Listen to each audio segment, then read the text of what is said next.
will Canada be marrying? Find out on Monday, Tuesday, or Wednesday. Maybe Tuesday. I'd like to take us back to where we were in mid-March and talk about the things that we focused on.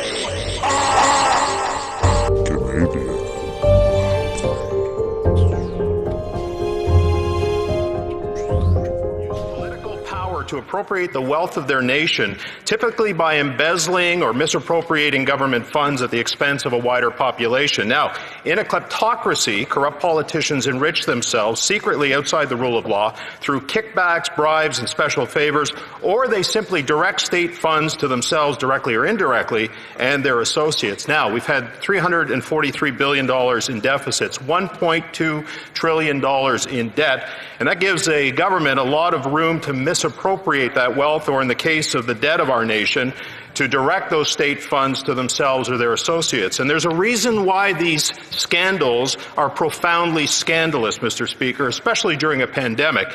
It's because the allegations are that Trudeau, his family, his connected insiders, and his friends sought to enrich themselves during a pandemic that is impoverishing millions of Canadians and killing thousands. And while those governed are losing their homes, losing their businesses, losing their jobs, and losing their futures, the Trudeaus and their family and friends are doing just fine. That's how a kleptocracy works. There's the We scandal. There's the Prime Minister's family enriching themselves. There's the CMHC scandal with Rob Silver, the Chief of Staff husband. And now we find out that Frank Baylis, a former Liberal MP, has received an undisclosed value contract for $100,000 in non-health approved ventilators. The sponsorship scandal will look like a speck of sand in a desert when this is all over. And when this is all over, Trudeau and Morneau will be just fine. So I ask this question on behalf of every Canadian before more stories surface, and they will. How many more Liberal-connected friends, families, insiders have had their palms greased and have personally financially gained from this pandemic at the expense of Canadians who have suffered so much during this crisis? Will they be honest for once, or do we have to wait for the Auditor General to tell us? The Honourable Minister. Mr. Speaker, I'd like to take us back to where we were in mid-March and talk about the things that we focused on for Canadians over the course of the last number of months. In mid-March, we obviously found ourselves in an unprecedented situation where Canadians were asked to stay home, to protect themselves, to protect their families, to protect other Canadians. And obviously that was the right decision from a health standpoint, but it had real implications from an economic standpoint. As a government, we took the reins at that time and said we need to think about how we can ensure that we support Canadians through this extraordinarily challenging time. The first thing we set out was the reality that we had so many Canadians that would not be receiving a paycheck. And that's how we came up with the Canada Emergency Response Benefit. We know that over the course of the last months that this benefit has helped millions, literally millions of Canadians to be able to have enough money for groceries, for rent, in order to keep their families surviving during a time of immense challenge. That was first and foremost our initiative. We moved forward with a wage subsidy because we recognized that we needed businesses to have a connection with their employees.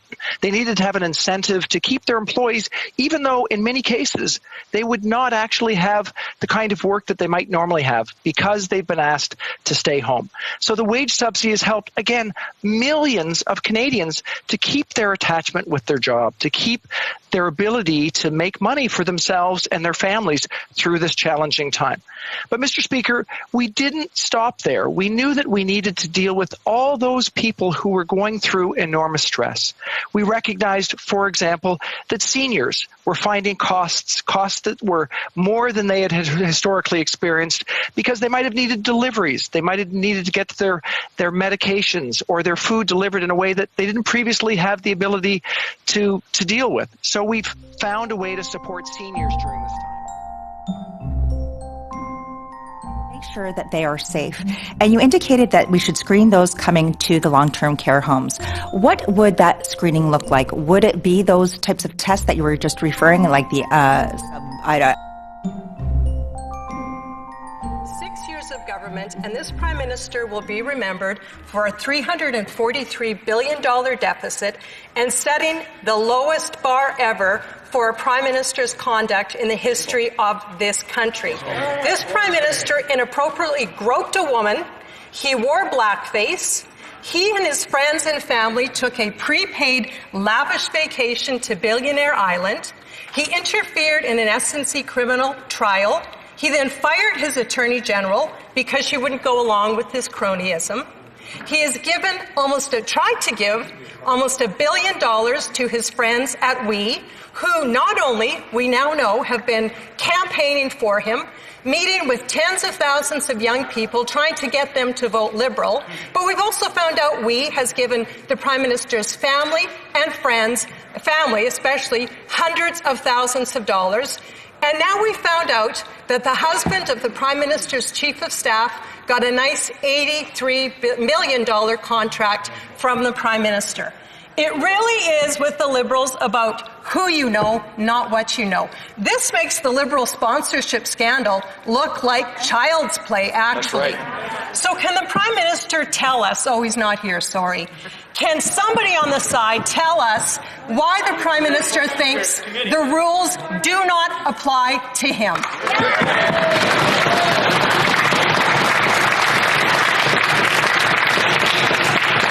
I don't think I have to remind the honourable members that we can't refer to someone's absence or presence in the House. I just want to remind everyone that it's not something that we can do, or in the committee for that matter. The Honourable Minister. Thank you, Mr. Speaker. Mr. Speaker, and it's been a while since I've had the opportunity to answer to the opposition House Leader, and I will remind her that we do have officers of Parliament, and we take the work that they do very seriously. They work independently of this place, and we have always assured that we will work and comply with their offices. I have a little bit dated numbers, but I think it's important, because we are in the midst of a pandemic, that Canadians be reminded. June 28th, these are the numbers. 8.16 million individuals helped by the Canada Emergency Response Business. The CEWS, the Canada Emergency Wage Subsidy, has supported over 3 million employees. Approximately 3.7 million families benefit from the Lots of highlights from 2020. It was a crazy year. 2021 didn't get any easier on most people. The politics kept on the antics that were crazy. They were throwing money away left, right, and center, trying to stop the pandemic. Was it right? Was it wrong? Calgary That's for knows you. still. Comments below. I mean, the minister is asking us to believe that the party that had no compunction going to the walls for SNC-Lavalin when they bribed Muammar Gaddafi's son with prostitutes knew nothing about the fact that they just ignored a Calgary-based company's legitimate bid to provide sensitive security equipment for embassies to a company that, by all intents and purposes, ignores the rules around international bribery scandals. This isn't, oh, we just forgot about this. This is ridiculous. When is that review going to be done? It should have been done ahead of time. I want to see it right away. And will it be made public? Honourable Minister. Speaker, I'm very happy to answer that question. As a former Minister of the Crown, she would know well that at the moment that I was made aware of that frame agreement, and I want to reassure people in Calgary and Edmonton, everywhere across Canada, no purchase has been made whatsoever. And I've asked the review. The review is undergoing. There's nothing more important, Mr. Speaker, than the security and safety of our people and our embassies around the world. And security will come first at every time we make purchase, which could be sensitive for the security of our embassies around the world. The honourable member. Well, that deal with Australia, the UK, and the US isn't just about subs. It's also about intelligence sharing with companies. Getting access to American technology, that's paramount. That's actually something that all Canadians, I imagine, want. With China, I think we should have good relations with China. Though there should have been a decision on Huawei. It's been over 2 years, and that's no doubt the reason why we got shut out of this deal. And our companies lost probably $1 billion, more than $1 billion, because remember, that technology can be used in other areas, and that knowledge can be used in other areas. Leave your comments down below, like, subscribe, and have a good day.